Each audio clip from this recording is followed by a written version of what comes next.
ایک دشمن اسلام ابو رافع جو کہ ایک تاجر تھا اور سرزمین حجاز میں ایک قلعے کے اندر رہتا تھا، حضور سرکار دو عالم صلی اللہ علیہ وسلم اور مسلمانوں کو ایذا پہنچانے میں مشغول رہتا تھا۔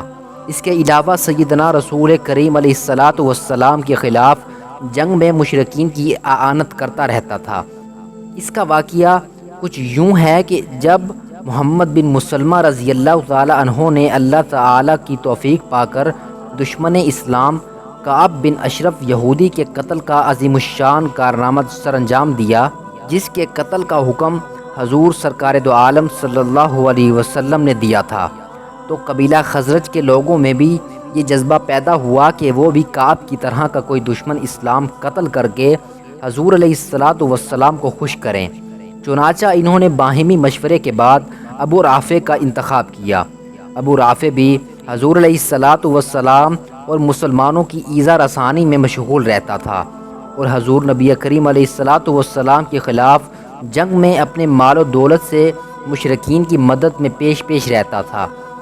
اس بات سے بخوبی طور پر یہ عیاں ہوتا ہے کہ حضور سرور کائنات صلی اللہ علیہ وسلم نے شروع میں ابو رافع کے قتل کا شوق نہیں دلایا تھا، بلکہ اہل خزرج نے اس کے قتل کی از خود درخواست کی تھی، اور حضور علیہ الصلاۃ والسلام نے ان کو اس کی اجازت مرحمت فرما دی تھی۔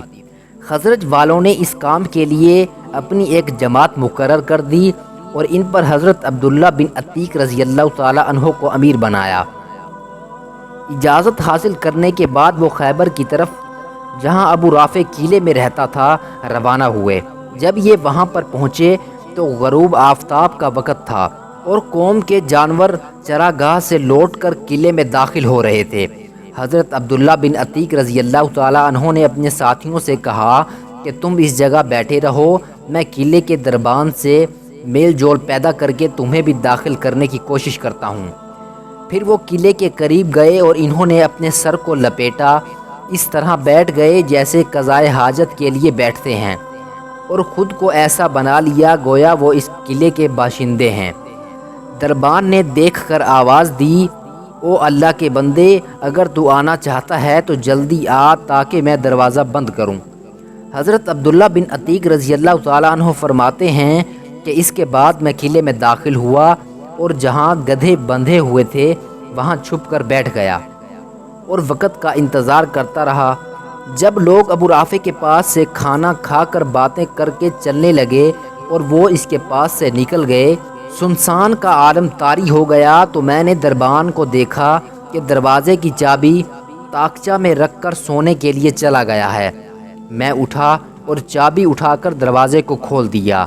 یہ میں نے اس لیے کیا کہ اگر بالفرض قلعے والوں کو میری خبر ہو جائے اور وہ مجھے پہچان لے تو میں نکل کر بھاگ سکوں۔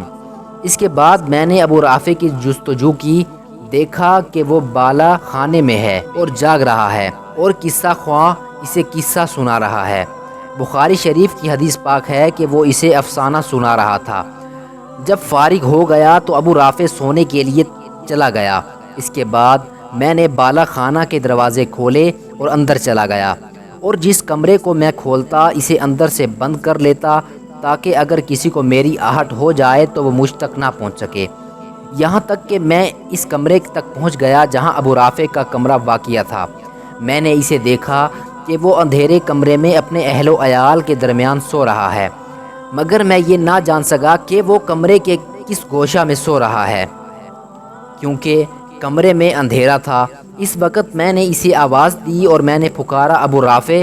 وہ جاگ اٹھا اور کہنے لگا، یہ کون ہے؟ اس کے ساتھ ہی میں نے اس کی آواز کی سمت تلوار چلائی، اور اس انتہائی خوف و دہشت کی بنا پر جو اس وقت مجھ پر طاری ہو گئی تھی، تلوار کا وار کارگر نہ ہوا اور ابو رافع چیخنے چلانے لگا، جبکہ میں کمرے سے باہر نکل آیا۔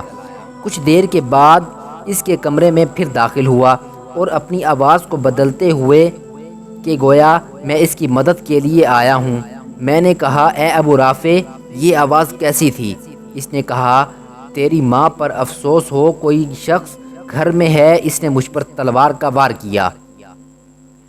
حضرت عبداللہ بن عتیق رضی اللہ تعالیٰ عنہ فرماتے ہیں کہ اس مرتبہ بھی میں نے اس کی آواز پر تلوار ماری، مگر اب بھی تلوار کا وار کارگر نہ ہوا۔